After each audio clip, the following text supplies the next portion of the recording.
Gaaffii barattoota gaaffii uummataa. Gaaffii uummataa. Ijoollee kan uummata Oromooti.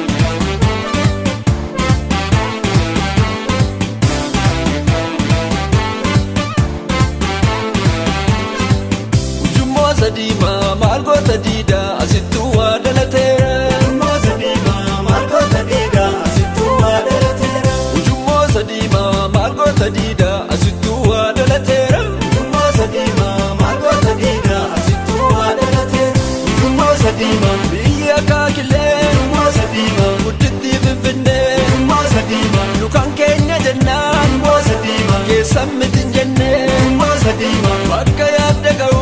Ujummoo sadiimaa Baaburaan kan fiddu. Ujummoo sadiimaa Yeroon sitti mannu. Ujummoo sadiimaa Silaa nu nageessu. Ujummoo sadiimaa Keessa nu qubsiisu. Ujummoo sadiimaa Keenyarraa nu dibdu. Ujummoo sadiimaa Maal goota diida asittuu waa dhalateera.